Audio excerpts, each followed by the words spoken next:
ஆசீர்வதிப்பாராக. அருமையான தேவனுடைய பிள்ளைகளே, கொஞ்ச நேரம் ஆண்டவருடைய வார்த்தை நம்ம தியானிக்க போகிறோம். இந்த செய்திக்கு ஒரு தலைப்பு கொடுக்க வேண்டும் என்றால், யாக்கோப் பார்வோனை ஆசீர்வதித்தான். இதுதான் இந்த செய்தியுடைய தலைப்பு. இன்னைக்கு நிறைய ஆசீர்வாதத்தை குறித்து அநேக தேவ பிள்ளைகள் விரும்புகிறதையும் அதை எதிர்பார்க்கிறதையும் நம்ம பார்க்க முடிகிறது.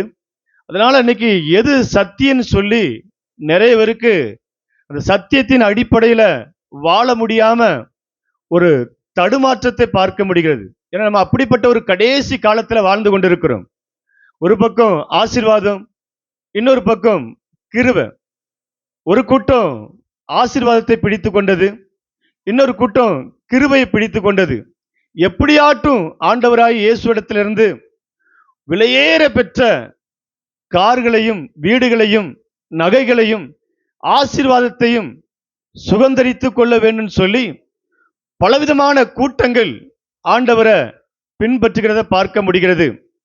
ஆபிரகாமுடைய ஆசீர்வாதம் பூமி தாங்க கூடாத அளவுக்கு இருந்ததுன்னு சொல்லி வேதத்தில் எழுதப்பட்டிருக்கிறது. அதே போல நீங்க நல்லா கவனித்தீங்கன்னா ஏசாவுடைய ஆசீர்வாதமும் பூமி தாங்க கூடாத அளவுக்கு இருக்கிறது. ரெண்டு பேருமே யாக்கோப்பும் ஏசாவும் வாழ முடியாம ஏசா பிரிந்து ஒரு மலைநாட்டை அவர் தேர்ந்தெடுத்து போகிறத பார்க்க முடிகிறது. அப்போ மாம்சத்துக்குரியவன் அவனும் ஆசீர்வாதமா இருக்கிறான். வாசிக்கலாம், ஒரு வசனத்தை வாசிக்கலாம். ஆதியாகமம் 47ஆம் அதிகாரம் 7ஆம் வசனத்தை வாசிங்க. ரொம்ப முக்கியமான ஒரு வார்த்தை.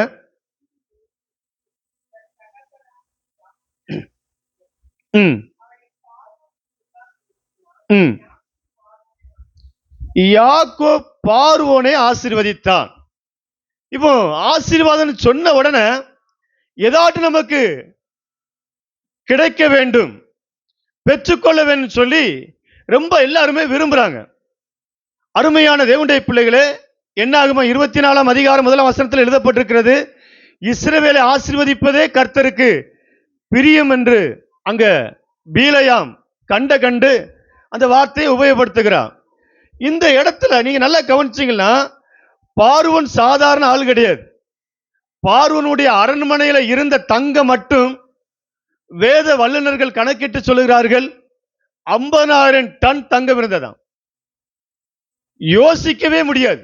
பார்வோனுடைய அரண்மனையில இருந்த தங்கம் மட்டுமே 50,000 டன். அந்த 50,000 டன் தங்கத்தை வெறுத்துதான் மோசே 28வது அரசனாக வர வேண்டும். 28வது அரசனாக அவன் பொறுப்பேற்று அந்த அரியணையில ஏற வேண்டும். அதை வெறுத்து தள்ளி கிறிஸ்துவ அறிகிற அறிவு அவனுக்கு இருந்த கண்டுதான் அவன் துன்பத்தை தெரிந்து கொண்டான் என்று எபிரேயர்ல நம்ம வாசிக்கிறோம். இந்த இடத்துல நீங்க நல்லா கவனிச்சீங்கன்னா யாக்கோப் பார்வோனை ஆசீர்வதித்தான். அப்ப ஆசீர்வதித்தா ஏதாவது கொடுக்கணும்ல. இன்னைக்கு நம்ம அதைத்தானே எதிர்பார்க்கும். ஆசீர்வாதத்தை கொடுக்கணும்ல. நீ ஆசீர்வாதமா இருப்பா அப்படின்னு சொன்னா ஒரு காணிக்கை கொடுக்கணும், இல்லைன்னா ஒரு கிஃப்ட் கொடுக்கணும், இல்லைன்னா ஒரு கார் கொடுக்கணும், இல்லைன்னா ஒரு வீடு கொடுக்கணும். இந்த இடத்துல சாப்பாடுக்கு வழி இல்லாம வந்து நிற்கிறார் யாக்கோப். அவனுடைய கற்ப பிறப்பும் பிள்ளைகளும் சாப்பாடுக்கு வழி இல்லாம, கானான் தேசத்துல பயங்கரமான பஞ்சம், சாப்பாடுக்கு வழி இல்லாம வந்து நிற்கிற மனிதன் பார்வோனை அங்க ஆசீர்வதிக்கிறத பார்க்க முடிகிறது. இதே போலதான் கர்த்தரை தெய்வமாய் கொண்ட ஜனம் பாக்கியம் உள்ளது, ஆசீர்வதிக்கப்பட்டவர்கள். மூலமொழியில் அதான் ஆசீர்வதிக்கப்பட்டவர்கள். இப்ப இந்த யாக்கோப் பார்வோனுக்கு ஒன்னும் கொடுக்கல. அப்ப இது என்ன ஆசீர்வாதம்? 10ஆம் வசனத்தை வாசிங்க, அதுல 10ஐயும் வாசிங்க.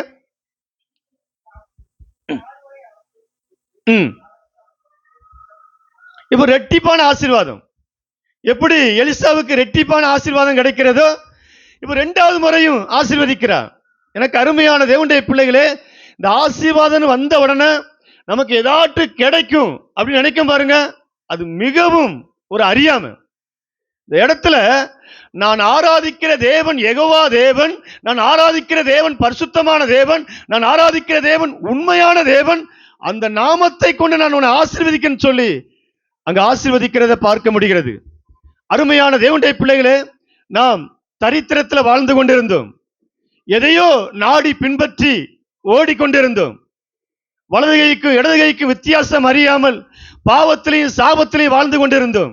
என்னைக்கு இயேசு கிறிஸ்து என்னை ரட்சித்து அந்த விலையேற பெற்ற கல்வாரி இரத்தத்தால கழுவி ஆவியான தேவன் எனக்குள்ள வந்தாரோ, நான் அந்த நாள்ல இருந்து ஆசீர்வதிக்கப்பட்டவன், அந்த நாள்ல இருந்து மேன்மைக்குரியவன், அந்த நாள்ல இருந்து நான் விலையேற பெற்ற மனிதனாய் மாற்றப்படுகிறேன்.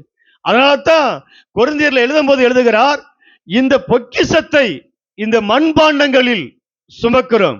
இயேசுதான் நமக்கு பொக்கிஷம், இயேசுதான் நமக்கு ஆசீர்வாதம், இயேசு கிறிஸ்து நமக்கு விலையேற பெற்ற சொத்து. அவர் நமக்குள்ள வாசம் பண்றாரு பாருங்க, அதான் ஆசீர்வாதம். கொலோசியர் 1:27 எழுதப்பட்டிருக்கிறது, கிறிஸ்துவானவர் உங்களுக்குள் இருப்பது அந்த ரகசியம் என்று எழுதப்பட்டிருக்கிறது. அப்ப அருமையான தேவனுடைய பிள்ளைகளே, பார்வனுக்கு இவன் ஒண்ணுமே கொடுக்கல. நான் ஆராதிக்கிற தேவன் ஜீவனுள்ள தேவன், அவர் எனக்குள்ள வாசம் பண்ணி கொண்டிருக்கிறார். ஆபிரகாமின் தேவனும் ஈசாக்கின் தேவனும் யாக்கோபின் தேவன் என்று அழைக்கப்பட்ட யாக்கோப் அவர் ஆசீர்வதிக்கிறதை பார்க்க முடிகிறது. 42ஆம் அதிகாரம், ஆதியாகமம் 42ஆம் அதிகாரம் 1ஆம் வசனத்தை 2ஆம் வசனத்தை வாசிங்க.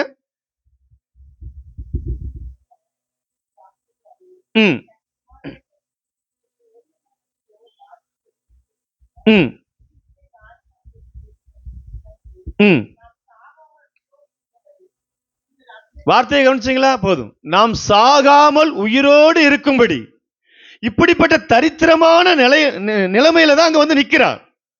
மறந்துடக்கூடாது. தரித்திரமான நிலைமையில சாக கூடிய கட்டத்துல தான் இப்ப எங்க வந்து நிக்காருன்னா பார்வோனுக்கு முன்பாக வந்து நிக்கிறார். அப்ப ஆசீர்வாதம்ங்கிற வருத இடத்துல பூரா நம்ம வந்து ஏதாட்டும் நமக்கு கிடைக்குன்னு சொல்லி நம்ம ஆண்டவரை தேடணும்னா நிச்சயமா நம்ம ஏமாந்து போகும். சாப்பாடுக்கு வழி இல்லை, பசி பற்றியில நம்ம செத்துறக்கூடாதுன்னு சொல்லி 42ஆம் அதிகாரத்தில் எழுதப்பட்டிருக்கிறது. இங்க 47ஆம் அதிகாரத்தில் வந்து நிற்கும் போது, நான் ஆராதிக்கிற தேவன் உயிருள்ள தேவன், நான் ஆராதிக்கிற தேவன் உண்மை உள்ள தேவன், நான் ஆராதிக்கிற இயேசு கிறிஸ்து மாத்திரமே பரிசுத்தமான தேவன், அவர் எனக்கு தகப்பனா இருக்கிற அப்படின்னால நான் உன்னை ஆசீர்வதிக்கிறேன். ஒரு வீட்டுக்குள்ள நம்ம போறோம், ஆண்டவர் சொல்றாங்க இந்த வீட்டை வாழ்த்துங்க அப்படிங்காங்க. சமாதானத்தின் பாத்திரவான் அங்க இருந்தா அந்த சமாதானம் அவங்க மேல பழிக்கும், அப்படி இல்லைன்னா அது நமக்கு திரும்பி வரும். அதனால எந்த வீட்டுக்குள்ள போனாலும் சரி, நீங்க அந்த வீட்டை ஆசீர்வதிங்க, அந்த வீட்டை வாழ்த்துங்க. அவங்க பாத்திரவானா இல்லைன்னா மேலும் மேலும் நமக்கு சமாதானமும் கிருபைகளும் தெய்வீக ஒரு மகிமையும் நமக்கு பெருக ஆரம்பிக்கும். இன்னொரு வசனத்தை கூட வாசிக்கலாம். ரோமர்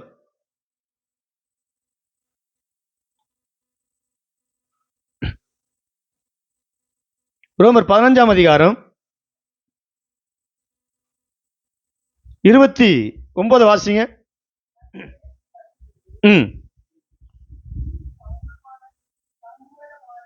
ஆசீர்வாதத்தோடு வருவேன் என்று அறிந்திருக்கிறேன். இயேசு கிறிஸ்து தான் ஆசீர்வாதம். இந்த இயேசு கிறிஸ்து ஒரு மனுஷனுடைய வாழ்க்கையில வரும்போது அவனுடைய பாவங்கள் மன்னிக்கப்படுகிறது, அவனுடைய சாபங்கள் மன்னிக்கப்படுகிறது, அவன் செஞ்ச எல்லா அக்கிரமங்களும் நீக்கப்படுகிறது. அவர் சொல்றாரு, நான் கிறிஸ்துடைய சுவிசேஷத்தின் சம்பூரணமான ஆசீர்வாதத்தோடு வருவேன். பவுல் எந்த இடத்துல போய் அங்க போய் லட்ச லட்சமா காணிக்கை கொடுக்கல யாருக்கும். இயேசு கிறிஸ்து ஆசீர்வாதமானவர், அவர் எனக்குள்ள இருக்கிறார், அவருடைய வார்த்தை எனக்குள்ள இருக்கிறது, அந்த வார்த்தையோடு நான் வார நிச்சயமா உன் வாழ்க்கை மாறும். உன் வாழ்க்கை மாறும்போது நீ நித்தியத்துக்கு சொந்தக்காரனாய் மாறுவான். இந்த பூமிக்குரிய பாவத்திலையும் சாபத்திலையும் இருந்து இயேசு கிறிஸ்துவின் இரத்தம் உன்னை கழுவி உன்னை நித்தியத்துக்கு ஆசீர்வாதமாய் மாற்றும். அதுதான் விலையேற பெற்ற ஆசீர்வாதம். இன்னொரு வசனத்தை கூட வாசிக்கலாம். லூக்கா 24ஆம் அதிகாரம் 50ஆம் வசனத்தை வாசிங்க.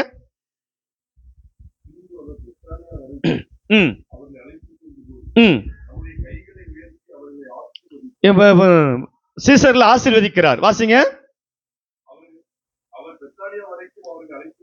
51 வாசிங்க வருது. எடுத்து கொள்ளப்பட்டார். கண்ணால பார்க்காங்க. 2 அந்த ஒலிவன் மலையிலிருந்து அந்த காட்சி கண்ணால் அவர்கள் பார்த்து கொண்டு இருக்கிறார்கள். இப்ப ஏதாட்டும் கொடுத்துருக்கணும்ல. எந்த அளவுக்கு இன்னைக்கு கிறிஸ்தவத்தில் ஒரு மூட பழக்க வழக்கம் காணப்படுகிறதுனா, நான் ஆராதனைக்கு வந்துட்டா ஆசீர்வதிக்கப்பட்டுருவேன்,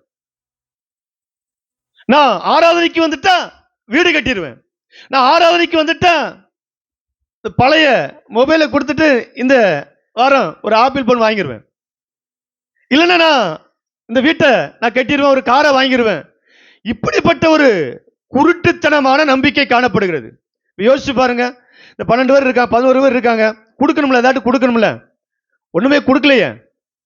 நல்லா இருப்பா, நான் போறேன், நீ எருசலேமில் போய் காத்துரு, அங்க 10 நாள் காத்திருக்கும் போது பரிசுத்த ஆவியானவர் சம்பூரணமாய் உன் மேல ஊற்றப்படுவார், அந்த ஆசீர்வாதத்தை கொண்டு நீ முழு உலகத்தையும் கலக்கிற தேவனுடைய மனிதர்களாய் மாறிவிடுவீர்கள், அதனால நீங்க அங்க போய் காத்திருங்கன்னு சொல்லி அங்க ஆண்டவர் கட்டளை இடுகிறார்.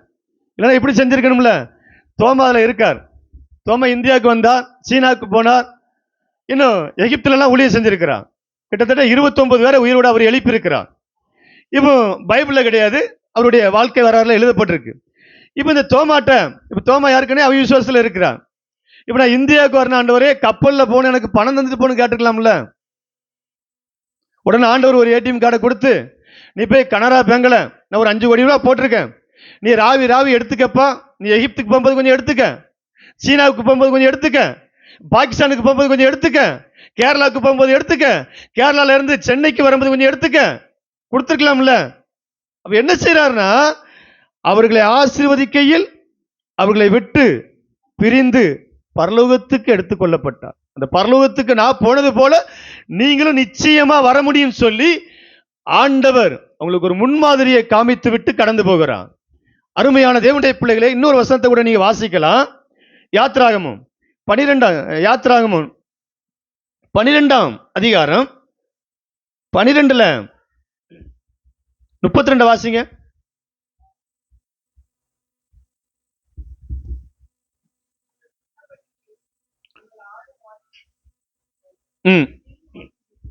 என்ன யார் சொல்றாங்க? பார்வன் சொல்றாங்க ஜனங்கிட்ட.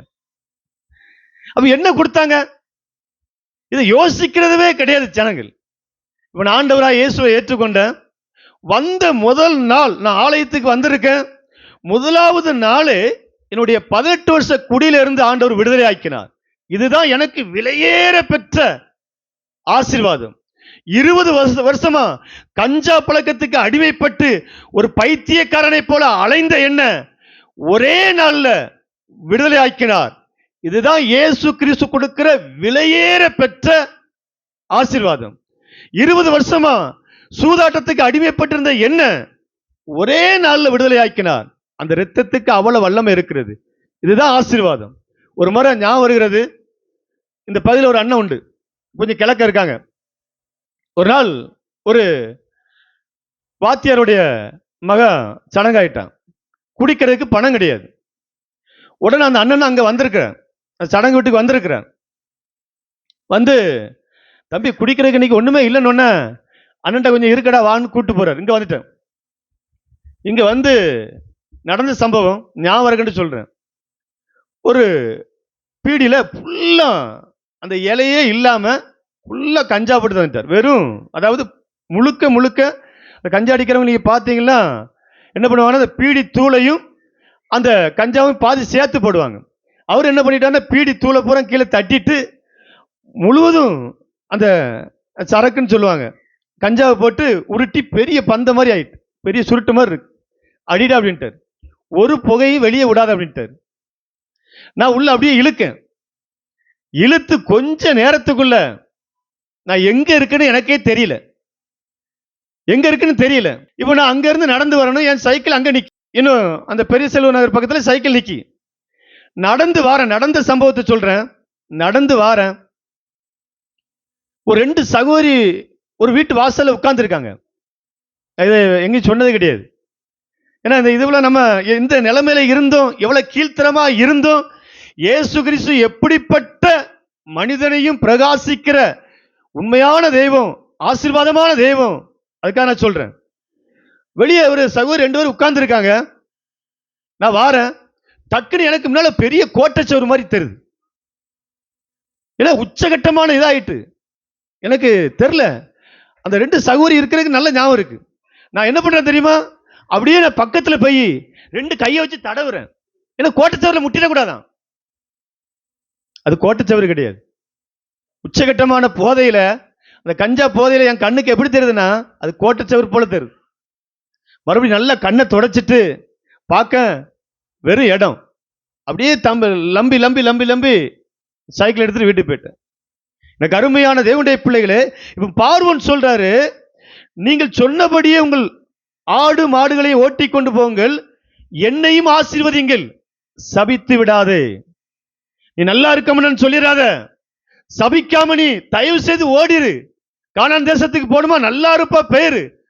10 வாதைகளால உங்கள் தேவன் என்ன வாதித்த கண்டு இனி என்னால இந்த தேசத்துல வாழ முடியாது, என்னை ஆசீர்வதித்து நீ நல்லா இருப்பான்னு சொல்லிட்டு போன்னு சொல்லி அவங்க சொல்லுகிறார். அருமையான தேவனுடைய பிள்ளைகளே, இந்த ஒரே ஒரு வசனத்தை நீங்க வாசிக்கலாம். ஒரே ஒரு வசனம், அதே யாத்திராகமம் 39ஆம் அதிகாரம் 43ஆம் வசனத்தை வாசிங்க. ஜோமணி முடிப்போம்.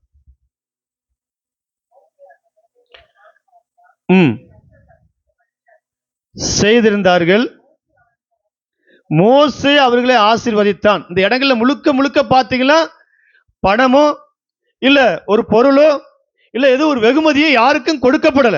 அங்க ஆசாரிப்பு கூடாரத்தின் வேலையை அவர்கள் நேர்த்தியாய் செய்து முடிக்கிறார்கள். அதனால என்ன செய்யறாருன்னா, மோசே அவங்களை ஆசீர்வதிக்கிறார்.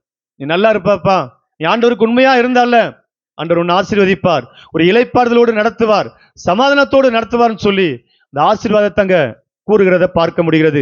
இந்த ஆசீர்வாதங்கிற இடத்துல முழுக்க முழுக்க நம்ம தவறா புரிந்து கொண்டோம் என்றால் நிச்சயமா சத்துரு நம்மளை தவறாய் வழிநடத்த அவன் போதுமானவனா இருக்கிறான், தீவிரமாய் செயல்படுகிறான். ரோமர் வாசிக்க வேண்டாம், ரோமர் 10ஆம் அதிகாரம் 12ஆம் வசனத்தில் எழுதப்பட்டிருக்கிறது, அவர் ஐஸ்வர்ய சம்பனர்னு எழுதப்பட்டிருக்கு. எதுல தெரியுமா? 13ஆம் வசனத்தை நீங்க வாசிச்சா தெரியும். ரட்சிப்பை கொடுக்கிறதுல ஐஸ்வர்ய சம்பனர், மறந்துடக்கூடாது. அதுல எழுதப்பட்டிருக்கிற, அவரை தொழுது கொள்கிற எவனும் ரட்சிக்கப்படுவான். ரட்சிப்பை கொடுக்கிறதுல ஐஸ்வர்ய சம்பனர். அவன் குடிகாரனா இருக்கலாம், விபச்சார பாவத்துல இருக்கிறான், கொலைகாரனா இருக்கலாம், மன்னிக்க முடியாதவனா இருக்கலாம். இயேசுவே என்ன மன்னிங்கன்னு சொல்லி அவன் சிறைச்சாலையில இருந்து இல்ல நடு கடல்ல இருந்து அவன் அழுது கொண்டு இருந்தாலும் ஆண்டவராய் இயேசு அவனை மன்னித்து ரட்சிப்பை கொடுக்கிறதுல ஐஸ்வர்ய சமணர்.